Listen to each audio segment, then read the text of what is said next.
Hi friends, welcome back to Mule 4 series of learning videos. I am Shiva Thankamani, an integration technical architect. In one of my previously published videos, we have seen how to design API layers in MuleSoft. In particular, we have seen how to design experience API, process API, and system APIs.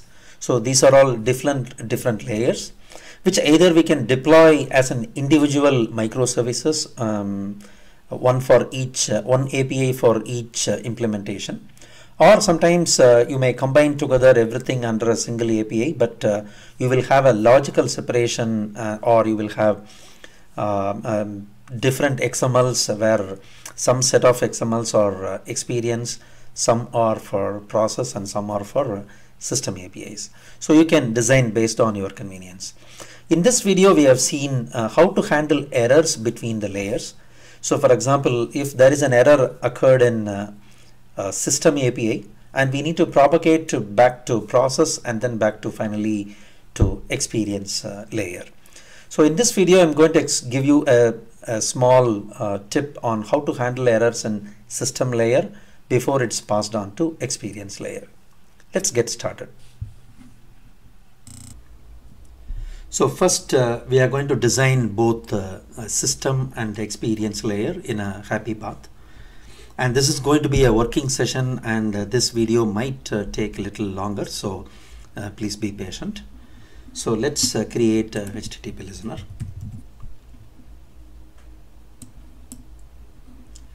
And I'm going to create a simple logger.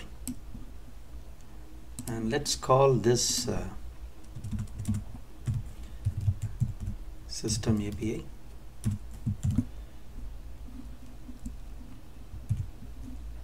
And let's open HTTP listener. Let's say system API.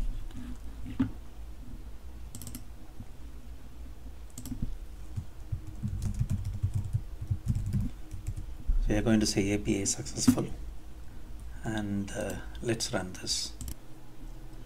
Now the application is started, and let's see if it is working fine. So I have loaded the resource path in the SOAP UI tool, and I'm executing it, and we are able to see the log successfully. And some members asked why I'm using SOAP UI instead of Postman tool. So the tool name is confusing. The term SOAP doesn't mean that it should be used only for SOAP, and it can also be used for REST, and SOAP UI tool and Postman are doing exactly the same thing. So feel free to use either SOAP UI tool or Postman tool interchangeably. So now we have completed the system API. So for simplicity, I'm using the same project where I'm going to introduce another HTTP listener with a different resource path. And let's call this as experience API. And we'll introduce logger.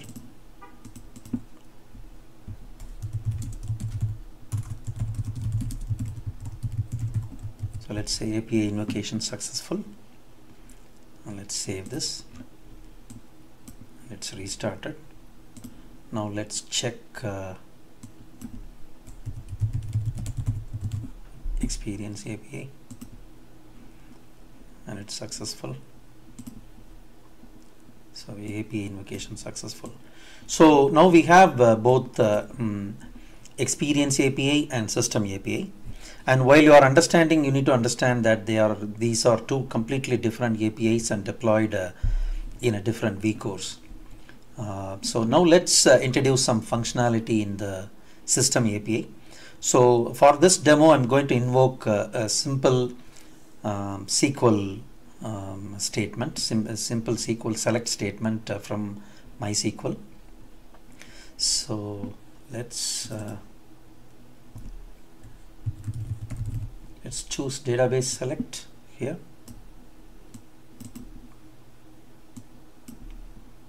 and let's choose this database configuration. So in the database configuration, I have used my local host which I have installed in my laptop, and let's test it, and it's test connection successful. I'm using the database employee, and this is the database. I'm going to run select star from employees.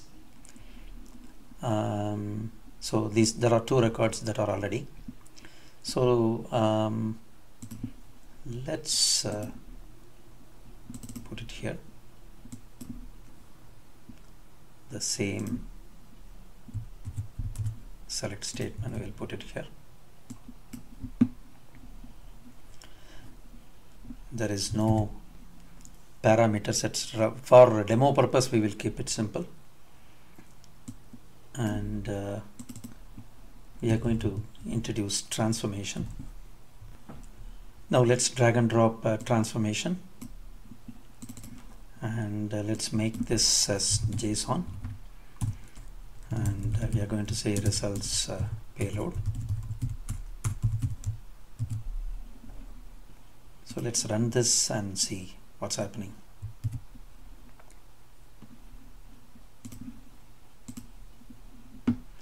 So we have selected cricket players details, and it contains name, ID, and the last updated timestamp. So this is a happy path. Let's now introduce experience layer, where we can call this system layer. So we need to call HTTP request, and in the request we'll add localhost.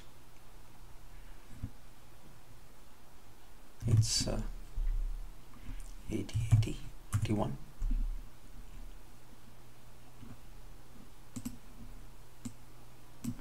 and path is, we can copy from here,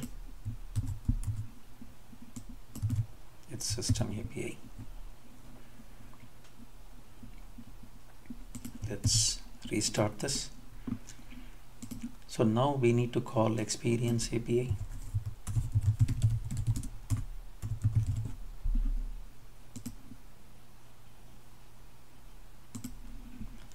Now experience API is invoked, and this in turn invokes system API. Everything looks good.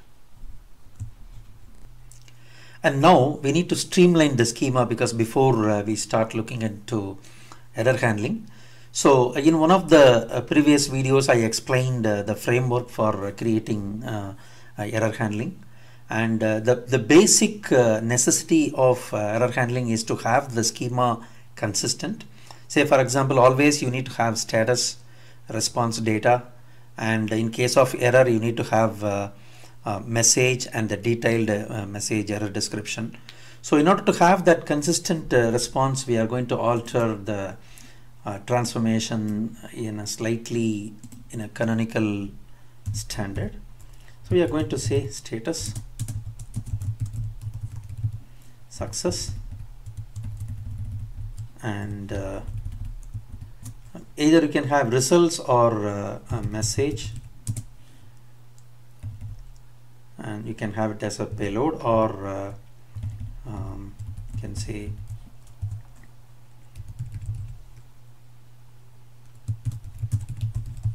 error description. Error description is blank, and the message is payload. So either you can have it as a message or results. So this is up to you. You can make it as per your requirements, but it's good to have the status and the error description. In case of success, you will not have any error description, or you can remove it, and you can have results where you can pass in the data. So this is a system layer. So let's save this, and let's run it now. Now you see the status field added as success, and results you have the data. So this brings in consistency, which we need to apply it for error also.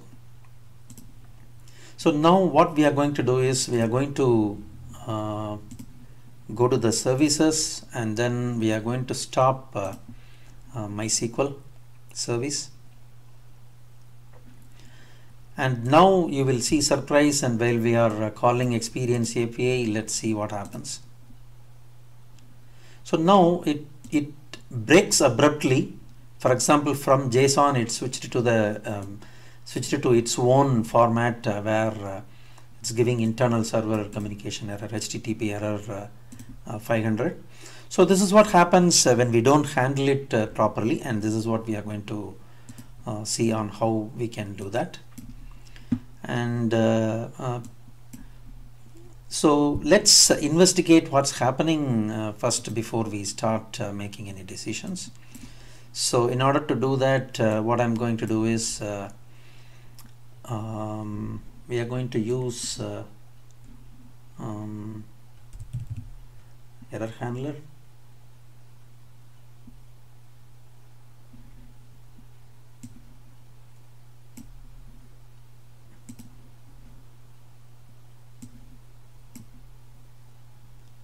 And we will introduce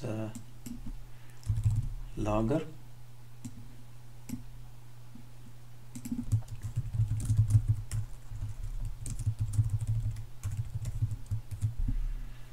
So now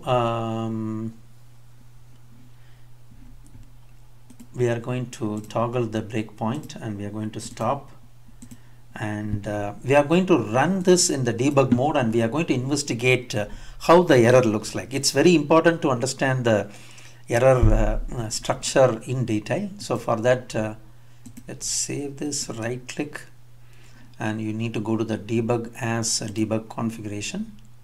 Go to the debugger and ensure that the debugger port is free, or choose the one that is not being used in your system, and let's debug it. So in the system API on the error handling, I have put the logger to investigate the error. Let's see what happens. So it's switching to the debug perspective. Let's do that. And instead of Experience API, let's call System API. Let's call this.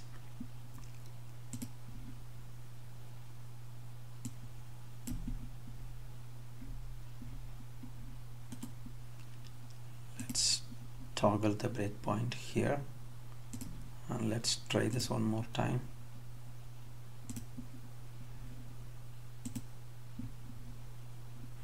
So error occurred. Now let's investigate what the error is.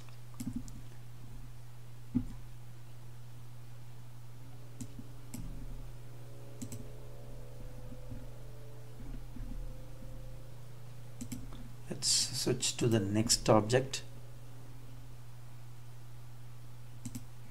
and you see the error object here, and you need to investigate thoroughly on this and error type. So let's investigate this.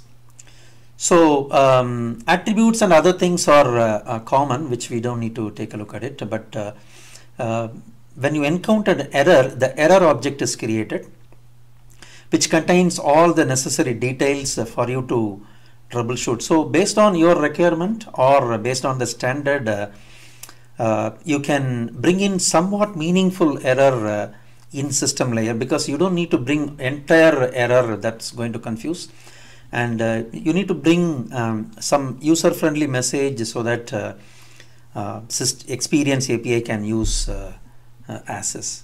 So the detailed error handling should be done at the system level, so that Experience API can focus on how to give that error response back to the calling system.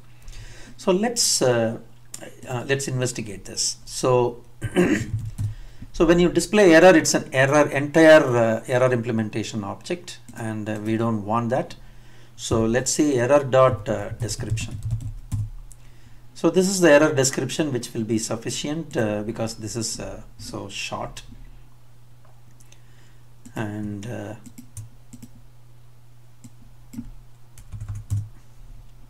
And you can also take a look at this error type. It's db.connectivity. So we can just try. I mean, this window is used to list out all the mule variable in detail. If you want to frame the expression, you can do that here. So error dot identifier. Sorry. So error type dot identifier. Let's do that. Error type dot identifier. So this gives connectivity error. So this is enough for us to do this. So this is one. Let's note this down. And you want somewhat detailed description also, so that you can get it from here, detailed description, or from the description. So which we can say error dot description is what we need. Let's copy that. So this is what we are going to bring into this error response to avoid this kind of junk error. So let's go back to this. Let's switch to the development mode. Let's stop this now and go to the transformation, and let's go to the error part. We'll say set payload, or we will do this transformation.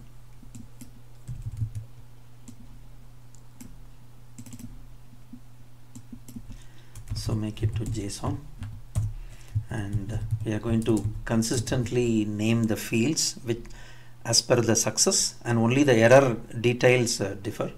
So status, you are going to say error, and message or results will be the common one.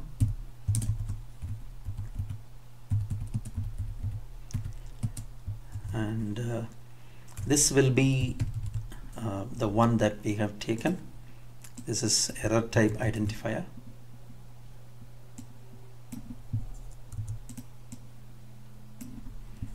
We can say error code or error type, whichever you want to call it, and we'll say error dot identifier and error message.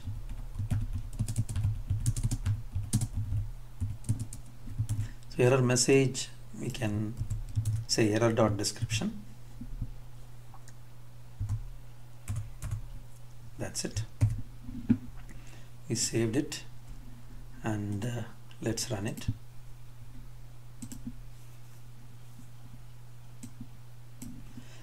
So you need to make a point in the experience layer. You need to make a decision only based on the status field, because status field is a critical field. You need to apply whenever you call system API to first understand whether the invocation is successful or failure. In case of failure, based on the error field, you can identify taking the details further by using error type and error description. Let's run this now and see. Now you can see here, this is a status error. Error code is connectivity, or you can even set a HTTP error code. I mean, you need to make some consistency across the API so that you follow uniformly, so that the developers don't handle the error so randomly.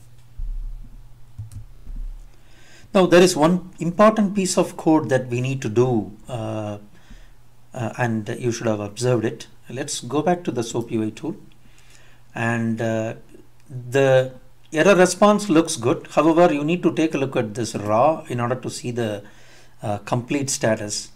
So it's the HTTP, it's a REST API standard that we need to send HTTP error code across the APIs in a meaningful way, in a more meaningful way. For example, here this is the status is error. So when the error occurred, we meaningfully made into some proper response code. However, the validity of this result is still error. So we need to know how to convert this 200 into 500 error because of this connectivity error.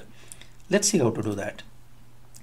So unlike Mule 3, there is a response status code set on the outbound properties, but here it's simplified effectively. So go to the HTTP listener and go to the responses section. There you will see status code, and where you can introduce your own variable. For example, we will introduce vars.status code. So wherever you are, you need to design. That is the beauty of error handling framework.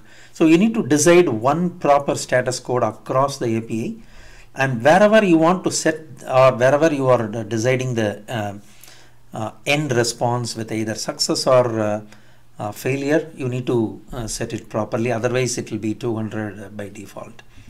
So we copy this variable and go to the place where you are handling this. So it's a bit exhaustive. There is no other way in order to have a foolproof API when you are having multiple layers like experience API, process API, and system API, so that it gives full-fledged. So once you have this framework, you can apply it for all APIs very easily. So it's very exhaustive when you are designing this for the first time. So set variable, drag and drop here, and copy this variable status code, and then you can set the value to 500. So this 500, the status code will be propagated back by means of HTTP listener response. So save it, and let's restart this. I think it's done. Let's go back to the SOAP UI, and let's run the same thing again. Now you got the same error response, but with the difference. Go to the raw, and you can see here it's a HTTP 500 error. So this is more helpful when you are dealing with this. When you import the RAML, the automatically Mule4 creates a beauty with all HTTP status codes and the corresponding response properly when you are creating a new project. You can go to the appropriate HTTP 500 sections, and then you can create your own meaningful way. For example, there, if you don't want to have this complete details, you can take the status and error code, and then you can build user-friendly error messages in the Experience API. So always remember, Experience API is named as Experience to have digital experience, or you have UI experience, or you have mobile experience. So accordingly, you can dynamically change the response in a different way that's applicable to the different devices or different systems that's calling it. So now having done with the system API, and system API gives status error code and error message beautifully. So now it's a little bit work to do in the Experience API. So you will be surprised to see how Experience API looks like. So let's do that. So when we invoke Experience API, so it propagates error because we have raised 500 error, because that's the HTTP standard or REST API standard. But the error is a little weird, and let's see how to accommodate. But since all the error handling or error code or what error occurred, all those details are furnished in the system API. It's a very simple work in the Experience API. You go to the appropriate error sections based on the RAML, and then go and populate user-friendly error messages, because you don't give this error. Let me show you.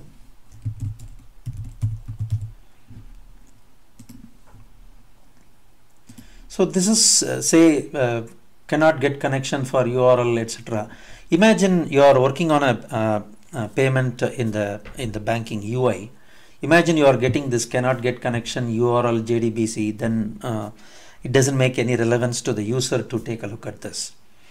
So even in the ATM, imagine if there is a null pointer exception, what does it make meaning to the user who is trying to take the money? So there you need to have the user experience. For example, cannot reach the server, please try again later. So that is a way we need to respond with the Experience API. Let's go back. So let's go to the Experience API. Now please visualize this Experience API as a separate API. Now just for demonstration purpose, I am having both API as a HTTP listener within the same project. So now let's see try. Now you should not do this try catch here because this is done for demo. But in the Experience API, you need to go to the appropriate error sections introduced by the RAML, and you need to go to the 500 section and then fill it here. So now I'm trying just because of this demo, I'm using try catch, and you have to say on error continue. Let's expand this and let's put it here. And we will always it's a good practice always to do the log.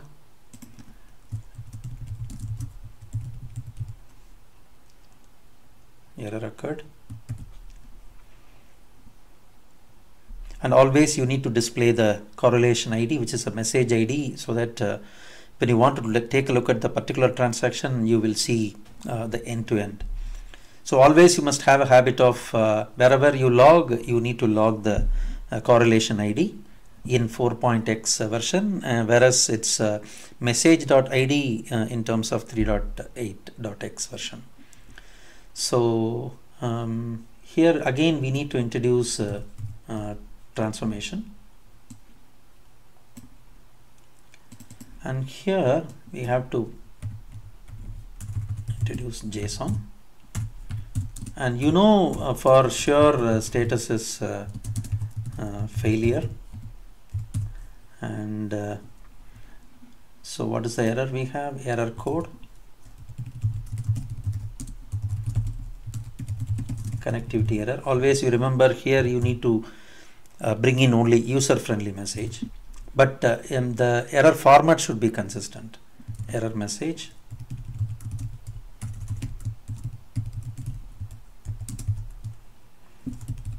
temporary connection error, please try again in few minutes.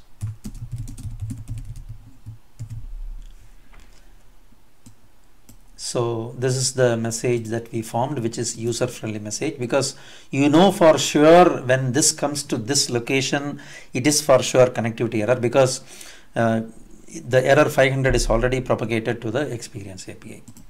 Now let's run this and see what happens. Oh, this is a system API.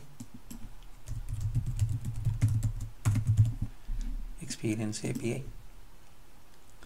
Now you see more user-friendly message like failure, connectivity error, temporary connection error, please try again in few minutes.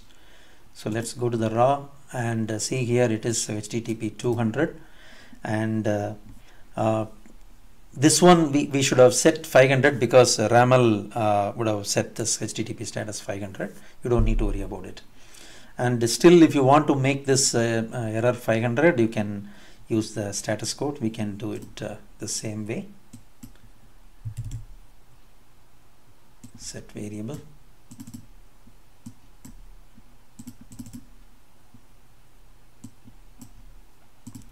And status code value should be 500. Let's save this. Let's restart it.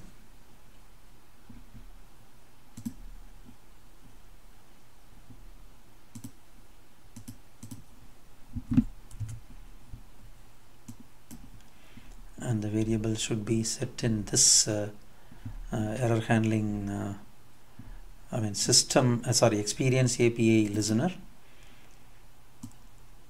We have set for the system API, and now go to the response, and then status code should be vars dot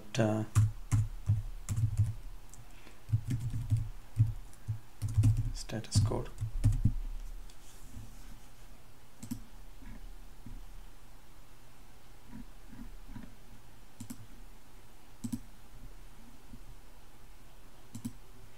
So now you see 500 error propagated.